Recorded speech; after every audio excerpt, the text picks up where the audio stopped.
अस्सलाम वालेकुम लिसनर्स, आप सुन रहे हैं पाकिस्तान का सबसे बड़ा सबका मयारी FM radio network hot FM 105 radio network hot FM 105 Hyderabad. और इस वक्त आज तारीख़ है 5 मई 2020 और 11 रमज़ान मुबारक 1441 हिजरी।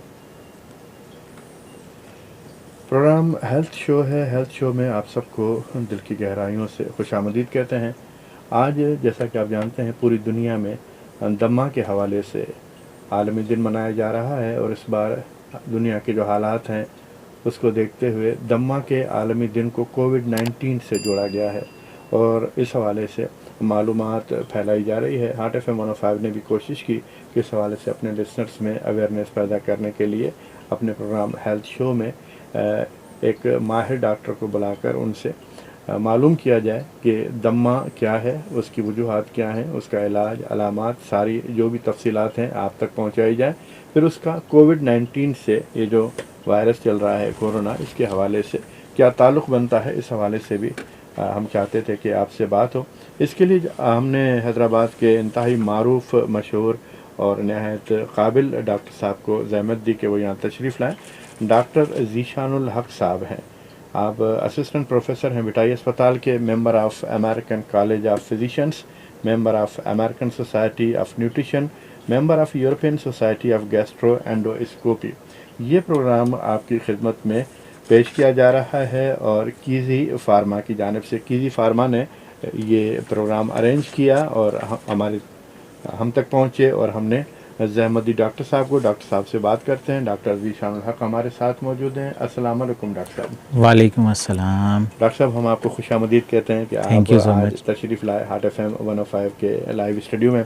और जैसा कि पूरा हैदराबाद बल्कि पूरा सिंध आपको जानता है कि आप तिब के हवाले से जो खिदमात सरंजाम दे रहे हैं तो वो किसी से पिन्हा नहीं है, छुपी नहीं है। आज जैसा कि पूरी दुनिया में दिन मनाया जा रहा है दमा के हवाले से, अस्थमा, तो कुछ हमें बताइए कि अस्थमा क्या है और आज जो दिन मनाया जा रहा है इसके लिए थीम या उन्वान क्या रखा गया है? सबसे पहले थैंक यू सो मच, आप लोगों ने मुझे इनवाइट किया। जैसे कि आप लोग अभी डिस्कस किया, आपने बताया कि आज दमे के हवाले से एक आलमी दिन मनाया जा रहा है जिसको वर्ल्ड अस्थमा डे कहा जाता है और ये मनाया जाता है हर मई की पहले मंगल के दिन। और इस दफ़ा जो है इसका जो थीम रखा गया है वो है इनफ अस्थमा डेथ्स, कि इन अस्थमा से जो अमवात हो रही हैं उसको हमें अवेयरनेस के हवाले से उसको कम करना है। जी जी। और इस अस्थमा वर्ल्ड डे को मनाने का जो मकसद है वो ये है कि आवाम में आगाही पैदा की जाए कि अस्थमा की, दमे की क्या अलामात हैं और उनसे कैसे जो है वो कोप करा जा सकता है, कैसे उसकी हिफाजत की जा सकती है और कैसे उसका इलाज किया जा सकता है। ये जो दमा है इसकी जो थीम रखी गई है आज आलमी दिन की के दमा से और अमवात नहीं, यानी कि काफ़ी हो चुका, दमा ने काफ़ी हलाकतें कर लीं, काफ़ी ज़िंदगियाँ जो है निगल चुका, तो इसका मतलब है कि दमा जो है वो हलाकत खेज़ बीमारी है और इससे अमवात होती हैं। जी बिल्कुल सही कहा आपने। दमा एक हलाकत खेज़ बीमारी है और अगर कंट्रोल नहीं की जाए, प्रॉपर इलाज नहीं किया जाए तो इससे शरह अमवात काफ़ी ज़्यादा होती हैं। और हम अपने पेशेंट्स को यही गाइड करते हैं कि जो चीज़ आपको बताई जाती है, प्रिकॉशंस या एहतियाती तदाबीर, आप उनका मुस्तकिल जो है वो प्रिकॉशंस लें और जो इलाज बताया जाता है उसको मुस्तकिल फ़ॉलो करें। जब तक ये चीज़ें रहेंगी तो अस्थमा से लड़ना बहुत आसान है, लेकिन बहुत सारे मरीज़ इस चीज़ को फॉलो नहीं करते जिसकी वजह से ये शरह अमवात थोड़ी ज़्यादा हो जाती है। डॉक्टर साहब, काफ़ी सवालात हम तक पहुँच रहे हैं और हम देख रहे हैं कि सवालात में जो सवाल है वो ये है कि दमा की वजूहात क्या होती हैं? माहौलियाती आलूदगी भी दमे का सबब बन सकती है? जी, माहौलियाती आलूदगी जो है वो एक बहुत बड़ा सबब है दमे का। और इसके अलावा जो इसकी वजूहात हैं उसमें हमारे पास बहुत सारे एलर्जेंस हैं जिसकी वजह से सांस की नालियों में इन्फ्लेमेशन और उसका सिकुड़ापन जो है वो पैदा हो जाता है, जिसकी वजह से हमें उसकी अलामात पैदा होती हैं। इसकी अलामात अगर हम देखें तो उसमें हमारे पास सबसे पहले सांस में घुटन महसूस होती है, खांसी का आना होता है, सांस में सीटी का बजना और चेस्ट टाइटनेस। इसकी वजूहत जैसा कि आपने पूछा, तो उसमें हमारे पास बहुत सारे एलर्जेंस हैं और बहुत सारे नॉन एलर्जेंस हैं। उन दोनों की वजह से ये इन्फ्लेमेशन होती है। जो एलर्जेंस हैं उसमें मोल्ड्स है, स्पोर्स हैं, पॉलिन्स हैं, जैसे ये पौधे होते हैं, फूल होते हैं, इनके पॉलिन्स होते हैं। एनिमल है, उसकी जो डैंड्रफ होती है वो है। बहुत सारे जो हमारे पास जानवर हैं, पालतू जानवर, उनकी से एलर्जी की वजह से, डस्ट की एलर्जी की वजह से, एयर पोल्यूशन की वजह से, धूल, मट्टी, धुआं और बहुत तेज़ खुशबू, बहुत तेज़ हवा, एसी की हवा, और इसके अलावा बहुत से लोगों में एक्सरसाइज की वजह से, और बहुत सी अद्वियात भी ऐसी होती हैं जो इसका वजूहात का बाइस बनती हैं। डॉक्टर साहब, ये जो आप वजूहात बता रहे हैं, तो उससे एक बात जो समझ में आ रही है कि ये ख्याल तो दुरुस्त नहीं है कि ये सिर्फ़ बड़ी उम्र के लोगों में होता है, या जो लोग उम्र रसीदा होते हैं, बुज़ुर्ग होते हैं, उनमें ये बीमारी हो सकती है। तो क्या ये किसी भी उम्र में हो सकती है या पैदाइशी भी हो सकती है? जी, ये किसी भी उम्र में हो सकती है, और देखा गया है कि छोटे बच्चों से लेके जवान से और बूढ़ों तक ये किसी भी उम्र में अफेक्ट हो सकते हैं इससे पेशेंट। ज़्यादा पैदाइशी भी होता है? पैदाइशी तौर पे नहीं, पैदाइश के बाद देखा गया है कि ये डेवलप हो सकता है। पेरेंट्स से आता है बच्चों में? जी, इसकी दो टाइप्स होती हैं। एक टाइप जो होती है वो पेरेंट्स की तरफ से आती है, जिसमें एलर्जी की हिस्ट्री होती है पेरेंट्स को भी, और वो ट्रांसमिट हो जाती है बच्चों में भी। और दूसरा नॉन एलर्जिक पेशेंट, जिनमें एटोपी जिसको हम अपनी टर्म में कहते हैं, वो अब पेशेंट जो है वो अपनी फैमिली से गैदर नहीं करता, वो उसकी अपनी इंडिविजुअल होती है, और वो एनवायरनमेंट के एलर्जेंस की एक्सपोजर की वजह से उसमें पैदा होती है। ठीक है, हम बात कर रहे थे जब कि ये जो कोविड है ये दमा पर किस हद तक असरअंदाज हो सकता है, तो आपने बताया कि क्योंकि ये सांस की नालियों के हवाले से मसाइल हैं। तो आप हमें ये बताइए कि बच्चों के लिए कोविड-19 वायरस कितना ख़तरनाक है? क्योंकि अब तक एक ख़याल ये था कुछ दिन पहले तक, कुछ हफ्ते पहले तक, कि सिर्फ बुज़ुर्ग लोग ही उससे मुतासिर हो रहे हैं। फिर बाद में जब आहिस्ता आहिस्ता मसाइल बढ़ते गए और तफसीलात सामने आई, तो नौजवान भी शिकार हुए। फिर उसमें कुछ बच्चे भी हमने देखा कि वो इस मरज़ के शिकार हुए। जी, बिल्कुल सही कहा आपने। शुरू में तो हम ऐसे ही सोच रहे थे कि जैसे बड़ों की बीमारी है, लेकिन जैसे जैसे बीमारी बढ़ती गई तो हर उम्र का इंसान जो है वो इससे अफेक्ट हो सकता है। इसमें कोई ऐसी चीज़ नहीं है कि ये बच्चों में नहीं होगा, बड़ों में होगा। हर उम्र का इंसान जो है वो कोरोना से अफेक्ट हो सकता है। हाँ, ये ज़रूर देखा गया है कि जो शरह अमवात है वो बड़ों में, और 50 साल से जो उम्र में ज़्यादा लोग हैं उनमें ज़्यादा पाई गई है। हाँ, लेकिन अगर आप देखें कि जिन बच्चों में ये हो रहा है और उनमें कोई और डिज़ीज़, क्रॉनिक इलनेस भी मौजूद है, जैसे कि अस्थमा की बीमारी और दूसरी बीमारियां जैसे कि हैं दिल की बीमारियां हैं और टाइप 1 डायबिटीज़ है, तो वो बीमारियों की वजह से उन बच्चों में ख़तरा बढ़ जाता है ज़्यादा होने का। और ये वैसे आपकी बात ठीक है, तमाम उम्र के इंसानों में हो सकता है।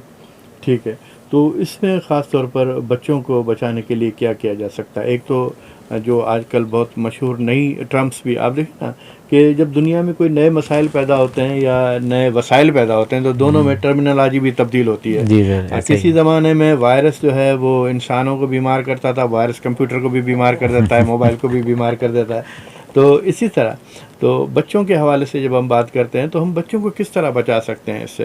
एक तो सोशल डिस्टेंसिंग, वही जो मैं जी, आपसे जी, कह रहा था जी, कि जी। काफ़ी नई जो है इस्तिलाहात सामने आ रही हैं, तो ये कहाँ तक काम आती है इसमें? हाँ, इसका जवाब ज़रूर दूँगा। आपकी बात से एक बात याद आ गई। जी, जी। जैसे कि आपने कहा कंप्यूटर में भी वायरस आ जाता जी है, हाँ। तो बहुत से लोग कॉन्स्पिरेसी ये भी क्रिएट कर रहे हैं कि ये कोरोना वायरस 5G जिसको 5th जनरेशन कह रहे हैं उससे भी ट्रांसमिट होता है। ऐसी कोई बात नहीं है, ये एक मिथ है। 5G जो है बेसिकली एक नेटवर्क सिस्टम है, उससे वायरस ट्रांसमिट नहीं हो सकता। ठीक है। ये सिर्फ शख्सी ट्रांसमिशन इस पे ह्यूमन टू ह्यूमन होती है। अच्छा, आपकी सवाल की तरफ आएँ तो प्रिकॉशंस में कोरोना की जो बड़ों के लिए हैं वही बच्चों के लिए हैं, और वो जो बताई गई हैं उसमें सबसे ज़्यादा इम्पॉर्टेंट जो है वो हाथ का धोना है। हाथ धोना है, बार बार हाथ धोने हैं, और 20 सेकंड तक हाथ धोने हैं, और प्रॉपर तरीके से हाथ धोने हैं। एज ए मुस्लिम हम ये बहुत पहले से फॉलो कर रहे हैं, और 5 वक्त की नमाज़ होती है उसमें हर दफ़ा में हाथ धुलते हैं, तो ये हैबिट हमारे यहाँ पहले ही मौजूद है। इसके अलावा इस्तंजा जब करते हैं, इस्तंजा करके आने के बाद हाथ धोने की जो हमारी आदत है वो भी इसमें शामिल है। इसके अलावा मास्क का पहनना, मास्क का पहनना बहुत ज़रूरी है, ये हमारी कम्युनिटी में बहुत लैकिंग है। बाहर की जब हम ममालिक में देखते हैं, जापान और चाइनीज़ या दूसरे ममालिक में, तो उनके यहाँ ये रूटीन है कि किसी भी बंदे को जब नज़ला खांसी या कोई बुखार होगा तो वो ऑटोमेटिकली ख़ुद ही मास्क पहन के बाहर कम्युनिटी में जाएगा। लेकिन हमारे यहाँ ये लोगों को समझना होगा कि ये हमें भी अडेप्ट करना है।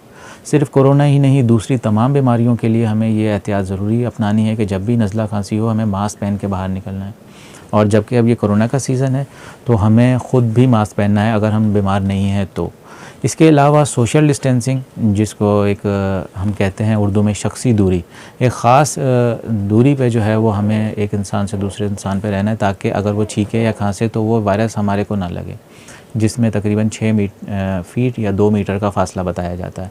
इसके अलावा जो है हम और जो एहतियाती तदाबीर हैं उसमें जब पेशेंट बीमार हो जाता है तो जब भी वो छींके तो अपने आर्म पिट में, कोहनी के अंदर छींके ताकि उसके हाथों पे जरासीम ना लगें, और अपने हाथों को बिला वजह चेहरे पे, नाक पे और मुंह पे जो है वो टच ना करें बार बार, जिसकी वजह से ये फैलने के चांसेस होते हैं और हमारे सांस की नालियों में चला जाता है। पुरहुजूम मकामात पर न जाएं। जी, पुरहुजूम मकामात में ना जाएं, ऐसी सोशल गैदरिंग ना करें जहाँ पे बहुत सारा ओवर क्राउडेड एरियाज़ हों। ऐसी जो ओकेजन्स हैं वो हमें कैंसिल करने पड़ेंगे, अपने तमाम ऐसी एक्टिविटीज़ कैंसिल करनी पड़ेंगी जहाँ पे लोग ज़्यादा हों। खाने पीने में कुछ ऐसी एहतियात के जो है आपकी जो मुदाफ़ियत की क़ुव्वत है उसे बढ़ाए, उसे कमज़ोर न करे। जी, ये बहुत अच्छा सवाल किया आपने। ये इसकी बहुत इम्पोर्टेंस है जी। खाने पीने से हमें ऐसी ग़िज़ाएँ लेनी है जिससे हमारी इम्यूनिटी बढ़े। हमें इम्यून एनहांसर्स जो हैं अपनी बॉडी में वो बढ़ाने पड़ेंगे। अनफॉर्चुनेटली हो क्या रहा है, लॉकडाउन की वजह से लोग घर में बैठे बैठे मज़ीद खा रहे हैं और अपनी सेहत का ख्याल नहीं रख रहे, और वो चीज़ें खा रहे हैं जो ज़्यादा ऑयली हैं और फास्ट फूड से रिलेटेड हैं, सॉफ्ट ड्रिंक्स हैं, जो हमारी इम्यूनिटी को इन्हेंस करने की बजाय इम्यूनिटी कम करती हैं। दूसरी चीज़ हमारी इम्यूनिटी कम कर रही है इस लॉकडाउन में बैठने से, वो है सोच, परेशानी और ये खौफ का आलम।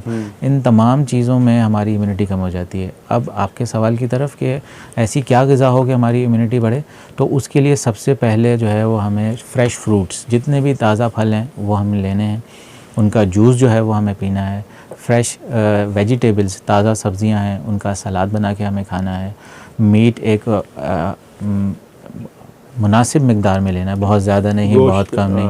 पानी का जो इस्तेमाल है वो दिन में पूरा करना है, और इसके साथ साथ हमें एक्सरसाइज़ भी करनी है। ठीक है। और क्योंकि एक एक्सरसाइज़ करने के साथ ही हमारा मुतवाज़िन जिस्म बनता है, और एक्स्ट्रा सप्लीमेंट्स भी कुछ अगर हम लेते हैं तो हम इसमें हेल्पफुल होते हैं, लाइक विटामिन डी, जिंक। इनकी वजह से भी हमारी इम्यूनिटी एनहांस होती है। उसके अलावा माहौल के बारे में भी हमें बताइए कि काफ़ी लोग यकबस्ता माहौल में रहना पसंद करते हैं रोज़ा रख के, तो इसके हवाले से भी बताएं कि कितनी ठंडक जो है वो आपको, आपके जिस्म के लिए मुफीद है और उसके बाद नुकसानदेह हो जाती है। देखें, अल्लाह ने एक निज़ाम बनाया है कि इंसान सुबह उठता है और अपनी माश के लिए जो है वो कम्युनिटी में आउटसाइड जो है वो ट्रैवल करता है। लेकिन हमारे यहाँ जो है वो रूटीन कुछ लोगों की इतनी ज़्यादा आउट है कि वो सारा रात जो है वो एक्टिविटी में रहते हैं और दिन में सारा वो सोते वक्त या अपने बेड में या एसी रूम्स में गुजारते हैं, जो कि बहुत ही गलत है। ये इम्यूनिटी के बिल्कुल अगेंस्ट है हमारी बॉडी के। इससे हमारी इम्यूनिटी बहुत ज़्यादा कमज़ोर होती है और सिर्फ कोरोना ही नहीं, दूसरे तमाम जरासीम होने के ख़दशात बढ़ जाते हैं। डॉक्टर साहब, दमा के हवाले से हमारी जो गुफ्तगू हुई है तो हमारे लिसनर्स ने उसमें काफ़ी दिलचस्पी ली है, और सवाल आया कि ये बताइएगा कि दमा के लिए कौन सी अद्वियात ज़्यादा फ़ायदेमंद हो सकती हैं। एक फिर इसी सवाल का दूसरा हिस्सा पूछने वाले साहब ने लिखा कि क्या दमा के मरीज़ों को नेबुलाइज़ किया जा सकता है? बराए करम जवाब इरशाद फरमाइए। हाँ जी, ये बिल्कुल सही बात है, नेबुलाइज़ बहुत ज़रूरी है। अगर देखा जाए तो जो अद्वियात हैं उसको हम बहुत सारी कैटेगरीज़ में कैटेगराइज़ करते हैं। जैसे कुछ अद्वियात हैं जो कि हम मुंह के ज़रिए खाने के लिए देते हैं, कुछ अद्वियात हैं जो हम इन्हें पंप के ज़रिए इनहेल करने के लिए देते हैं, पाउडर की फॉर्म में इनहेल करने के लिए देते हैं, नेबुलाइजेशन करने के हवाले से दी जाती हैं, और कुछ अद्वियात हैं जो कि इंजेक्शन की फॉर्म में दी जाती हैं। हर दवा की एक अपनी अपनी अहमियत है और अपनी अपनी इंडिकेशन है, जिसके हिसाब से हम पेशेंट को उनके हिसाब से अब प्रिस्क्राइब किया जाता है। जहाँ तक बात है नेबुलाइजेशन की, तो नेबुलाइजेशन एक बहुत ही अहम तरीका इलाज है अस्थमा के मरीज़ों के हवाले से, जिसमें ख़ास किस्म के नेबुलाइजेशन सॉल्यूशन और एक ख़ास किस्म की मिक़दार में उनको एक डिस्टिल वाटर के साथ मिला के ख़ास औक़ात में दिया जाता है। और ये हर मरीज़ के लिए नहीं होता, कुछ ख़ास मरीज़ हैं जिनको जो है वो डॉक्टर्स चेक करने के बाद प्रिस्क्राइब करते हैं। हमारी कम्युनिटी में देखा गया है कि नेबुलाइज़र को लेके बहुत सारी थोड़ी शुकूक और शुबहात और गलत फ़हमियाँ और गलत प्रैक्टिस हमारे माशरे में प्रिवेल कर रही है। बहुत से लोग समझते हैं कि कोई भी सांस हो हम उसमें नेबुलाइज़ कर लेते हैं तो हम ठीक हो जाएंगे, और जैसे हमारे जनरल प्रैक्टिशनर्स हैं और जाते हैं हम वहाँ पे और नेबुलाइज़ करवा के वापस आ जाते हैं रूटीनली। तो ये बहुत गलत तरीका है। ठीक है। सबसे पहला तो ये कि आप अपने अगर हेल्थ प्रैक्टिशनर के पास जा रहे हैं तो आपका एक अपना मास्क होना चाहिए, क्योंकि एक मास्क से जब तमाम कम्युनिटी करेगी तो इन्फेक्शन ट्रांसमिट होने के बहुत ज़्यादा चांसेस हैं। और हमारी मोस्ट ऑफ़ द क्लिनिक्स पे मास्क न्यू नहीं होता, एक मास्क से ही कम्युनिटी कर रही होती है। तो मेरी गुजारिश ये है कि अगर आप जाएँ तो अपना मास्क ख़ुद ख़रीद के लेके जाएँ और नेक्स्ट टाइम वो संभाल के रखें ताकि वो आप यूज़ कर सकें। दूसरा बात ये कि जो लोग नेबुलाइज़ ख़रीद लेते हैं, परचेज़ कर लेते हैं और ज़रूरत के तहत उसको इस्तेमाल कर लेते हैं, तो ये डॉक्टर बेहतर बताएगा कि उसमें कौन सी दवा डलेगी, सॉल्यूशन कौन सा डलेगा और उम्र के हिसाब से कितना सॉल्यूशन डलेगा और उसको दिन में कितनी दफ़ा इस्तेमाल करना है। तो ख़ुद से इसको मैनिपुलेट करना और ख़ुद से इसकी डोजेज को ऊपर नीचे करना सही नहीं होगा। ये एक हेल्थ प्रैक्टिशनर के मशवरे से ही इसको इस्तेमाल किया जाना चाहिए और ज़रूर इस्तेमाल किया जाना चाहिए। बहुत अच्छा मोड ऑफ़ डिलीवरी है ट्रीटमेंट का। लेकिन ये है कि किसी काबिल और माहिर डॉक्टर साहब से पूछ कर फिर और अपनी तरफ से ना इस्तेमाल किया जाए, और ये भी डॉक्टर साहब भी बताएंगे कि कितना डोजेज होगा और कितने तवातुर से होगा, रेपिटेशंस कितनी हो सकती हैं। ज़रूर अपनी तरफ से ना करें। ऐसे सेल्फ मेडिकेशन वैसे भी हर चीज़ में ख़राब है जी, सिर्फ अस्थमा ही नहीं, तमाम बीमारियां जो हैं उसमें सेल्फ मेडिकेशन बहुत ज़्यादा नुकसानदेह का साबित होती है, क्योंकि एक हेल्थ प्रैक्टिशनर ही जानता है। और वैसे भी दुनिया अब इंडिविजुअलाइज्ड ट्रीटमेंट की तरफ जा रही है। इंडिविजुअलाइज्ड ट्रीटमेंट से मुराद होती है हर पेशेंट हर के हिसाब से उसके मुताबिक, बॉडी के मुताबिक उसको ट्रीट किया जाए। लेकिन जैसे कि आप मेडिकल स्टोर पे और ख़ुद सेल्फ़ ट्रीटमेंट करते हैं तो वो एक जनरलाइज ट्रीटमेंट होती है जिससे बहुत ज़्यादा नुकसान के चांसेस होते हैं। डॉक्टर साहब, सवाल ये आया है कि नौजवान है हमारा, कहते हैं कि 25 की साल उसकी उम्र है और वो मरीज़ है दमा का, अस्थमा का, लेकिन वो स्मोकिंग नहीं छोड़ा। इलाज भी बहुत महंगे हॉस्पिटल्स में करा रहा है। तो स्मोकिंग और ये जो दमा है इसका क्या ताल्लुक़ बनता है आपस में? देखें, स्मोकिंग जो है वो एक एग्रीवेटिंग और ट्रिगरिंग फैक्टर के तौर पे काम करेगा, यानी बढ़ा देगी। जी बिल्कुल बढ़ा देगी उसको। जैसे ही वो स्मोक करेगा, अगर वो ख़ुद नहीं भी कर रहा तो अगर उसका कोई फ्रेंड कर रहा है या जिसको हम पैसिव स्मोकिंग कहते हैं, यानी कि कोई और स्मोकिंग कर रहा है और उसका धुआं भी जा रहा है, तो वो भी बढ़ा देगा। ठीक है। और अगर वो ख़ुद कर रहे हैं तो ये बहुत ही नुकसानदेह वाली बात है। ये तो इतनी ज़्यादा नुकसानदेह वाली बात है कि उसकी ट्रीटमेंट उसको सही तरीके से प्रॉपरली ट्रीट ही नहीं कर पाएगी जब तक कि वो स्मोकिंग ना छोड़े। क्योंकि जब तक आपके पास एक फैक्टर मौजूद है, एक चीज़ मौजूद है जो ख़राबी पैदा कर रही है, आप उसको बंद नहीं कर रहे, तो वो इलाज की जो कैफ़ियत है, जो इलाज का जो रिज़ल्ट है, वो इतना खातिर ख़्वाह नहीं मिलता हमें। तो इलाज से ज़्यादा बेहतर परहेज़ है, जैसे ये सब ने को बहुत मशहूर सेइंग है। तो ज़रूरी है कि स्मोकिंग हमें एट एनी हाउ और एनी कॉस्ट हमें छोड़नी है। सिर्फ अस्थमा ही नहीं, दूसरी बीमारियों के लिए भी, जिसमें COPD, दिल की बीमारियां और फेफड़ों के कैंसर शामिल हैं, मुंह का कैंसर शामिल है, सांस की नाली का कैंसर शामिल है और बहुत सी बीमारियां हैं जो स्मोकिंग से होती हैं। ये शुगर में, ब्लड प्रेशर में, हर बीमारी में स्मोकिंग जो है वो ख़राब करती है। ज़रूर। ठीक है। अच्छा, सवाल ये है कि ये भी एक सवाल है कि दमा के मरीज़ को कोरोना हो जाए, अल्लाह न करे, तो क्या दमा की अद्वियात जारी रखनी चाहिए या फिर वो कोरोना का इलाज कराएगा? हाँ, ये बहुत ज़बरदस्त सवाल है और इस पे मैं चाहूँगा कि दमा के जितने भी मरीज़ हैं वो इस चीज़ का बहुत ज़्यादा ख़याल रखें कि उनको कोरोना होने का इजाफ़ी ख़तरा है। और जब कोरोना हो जाता है तो कोरोना से होने के बाद तमाम दमा के मरीज़ों को मॉर्टेलिटी का भी ज़्यादा ख़तरा होता है, यानी कि शरह अमवात उनमें ज़्यादा होती हैं। तो ऐसी सूरत हाल में दमे की जो अद्वियात हैं वो किसी भी हाल में छोड़नी नहीं चाहिए, उनको बाकायदगी से इस्तेमाल करना चाहिए, क्योंकि जैसे ही आप दमे की अद्वियात कम करेंगे आपका दमा ख़राब हो जाएगा और जब भी कोई क्रॉनिक इलनेस, कोई पुरानी बीमारी ख़राब होती है तो उस पर नई बीमारी लगने का ख़तरा बढ़ जाता है। इसी तरीके से दमा जब आपका डिटोरिएट करेगा तो कोरोना इन्फेक्शन होने का चांस बहुत ज़्यादा बढ़ जाएगा और उससे शरह-ए-वाद भी बढ़ जाएगी। तो किसी भी हाल में अपनी अद्वियात ना छोड़ें, बल्कि अपनी अद्वियात को डॉक्टर के मशवरे से ऑगमेंट कर दें, बढ़ा दें, ताकि आप कोरोना से और अस्थमा से दोनों से अच्छे तरीके से लड़ सकें। ठीक है डॉक्टर साहब, अगला सवाल है और ये भी दमा के हवाले से और दमा की अद्वियात के हवाले से है कि एक टाइम होता है ना, कभी कभी बंदा बेजार भी हो जाता है, दवा से, इलाज से भी तंग आ जाता है। तो ये जो दमा की मरज़ में अद्वियात का इस्तेमाल है, इसके हवाले से सवाल आया है कि मुसलसल इस्तेमाल अद्वियात का कितना ज़रूरी है? हाँ, इसका मुसलसल इस्तेमाल बहुत ज़्यादा ज़रूरी है, क्योंकि बेसिकली जब देखा जाता है कि इसके ट्रिगर्स हैं और वो ट्रिगर्स हमारी कम्युनिटी में बहुत ज़्यादा पाए जाते हैं, जिसकी वजह से कोई भी, जैसे आंधी चलती है, मट्टी है, धूल है, धुआं है, आप बाहर जाते हैं, बहुत ज़्यादा ह्यूमिडिटी जिसको हम कहते हैं, फॉग है, धुआं है, और घर में आते हैं तो कारपेट्स के अंदर फोमाइट्स हैं, पर्दों के अंदर फोमाइट्स हैं, एसी की प्रॉपर कूलिंग नहीं हुई, एसी सिस्टम की, वहाँ से कोल्ड एयर जो है वो इन्फेक्टेड आ रही है, बहुत ज़्यादा परफ्यूम्स जो आप यूज़ करें, जब तक ये ट्रिगर्स आपकी जिसमें हैं आपको अस्थमा की दवाइयाँ लेनी पड़ेंगी। अच्छा, अब सवाल जो है वो थोड़ा सा यूँ है कि पूरी गुफ्तगू का यूँ समझें कि वो सवाल जो है वो इख्तिसार पेश कर रहा है कि क्या दमा का इलाज मुमकिन है? देखें, इसका एक थोड़ा सा हाँ या ना में तो नहीं, एलॉबरेट करके जवाब थोड़ा सा होगा। देखा, अस्थमा जो है वो एक लॉन्ग टर्म इलनेस है, एक ऐसी बीमारी है जो लंबा चलती है। ठीक है। जैसे इसके हम देखा गया, मैंने आपको भी बताया कि ये एक रिवर्सिबल से मुराद, जब तक वो फैक्टर मौजूद है तो ये सुखड़ापन पैदा होता है, जब दवाई ली जाती है तो सुखड़ापन खुल जाता है। तो दमा की ऐसी बहुत सारी शक्लें हैं जिसकी वजह से दमा ख़त्म हो सकता है। जैसे वो दमा जो बचपन में हो जाता है, जवानी तक पहुँचते पहुँचते ज़्यादातर ख़त्म हो जाता है। कुछ और भी दमे की किस्में हैं जो कि ख़त्म हो जाती हैं, लेकिन कुछ पेशेंट ऐसे भी हैं जिनमें ये दमे की अद्वियात तक काफ़ी अरसा और बहुत लॉन्ग टर्म, लंबे अरसे तक जो है उनको लेना पड़ती हैं। और इलाज मुमकिन है? और इलाज तो मुमकिन है, जाहिर सी बात है, और आसान भी है, यानी कोई इतना ज़्यादा मुश्किल नहीं है ना। काफ़ी बीमारियाँ ऐसी हैं जिनका इलाज बहुत मुश्किल होता है। जी, कोई इतना मुश्किल नहीं है, इलाज मुमकिन है, बहुत आसान है।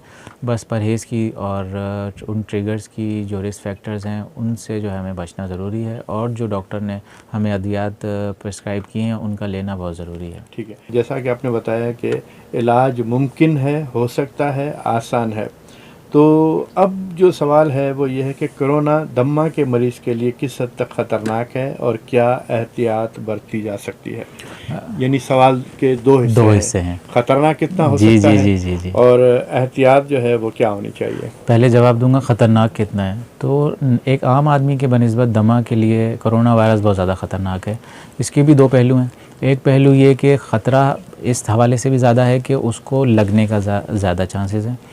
कोरोना के पेशेंट जो भी हैं उनमें कोरोना का वायरस जो है वो दमे के मरीज़ों में ज़्यादा लगने का चांस है। दूसरा हिस्सा कि जब लग जाए तो उसके आगे बीमारी की नौइयत, तो जिन मरीज़ों को दमा है, लगने के बाद कोरोना वायरस की जो नौइयत है वो भी दूसरे मरीज़ों से बहुत ज़्यादा ख़तरनाक है और शरह अमवात बहुत ज़्यादा है। तो इसी वजह से जो दूसरा आपका सवाल का हिस्सा है, प्रिकॉशंस, जो एहतियाती तदाबीर हैं वो क्या करनी चाहिए। एक तो एहतियाती तदाबीर जो मैं बताऊंगा उनको हम पहले भी डिस्कस कर चुके हैं, वो सारी हाथ का धोना, बार बार धोना, चेहरे को ढकना, मास्क का, सोशल डिस्टेंसिंग, दूरी रखना, और घर में रहना, स्टे होम, और लॉकडाउन का एहतराम करना, और शख्सी दूरी, और अपने चेहरे पे हाथ ना लगाएं बिला वजह, और अगर आप बीमार हैं तो अपने आप को आइसोलेट कर लें, छींक आए तो आम पेट में करें, और बिला ज़रूर गैर किसी वजह के आप जो है वो बाहर ना जाएं। ये तो आम कोरोना के हवाले से एहतियाती तदाबीर हैं। अच्छा, अब दमा के जो मरीज़ हैं उनके लिए क्या ख़ास ऐसी एहतियाती तदाबीर होनी चाहिए जो वो करके इजाफ़ी, एक तो ये कि इन तमाम को स्ट्रिक्टली फ़ॉलो किया जाए बहुत ज़्यादा एहतमाम के साथ, और इसके अलावा जो भी उनकी अद्वियात हैं उनका प्रॉपर इस्तेमाल किया जाए और उसमें कोई भी कोताही ना की जाए। अपने डॉक्टर से, मौलिज से रुजू किया जाए कि उनकी बीमारी की नौइयत किस स्टेज पे है और उसका इलाज जो है वो बेहतर तरीके से कंट्रोल रखा जाए। अपने मौलिज से ज़रूर टच में रहें, और आखिर में एक बात, इस बात का ज़रूर ख्याल रखें कि अगर आपको कोई भी अलामत इस तरह की आती है तो आप फ़ौरन अपनी जो है मौलिद से रुजू करें। ज़रूरी नहीं कि हर बुखार, खांसी या नज़ला कोरोना ही हो सकता है वो कोई और जरासीम या कोई और बीमारी भी हो सकती है।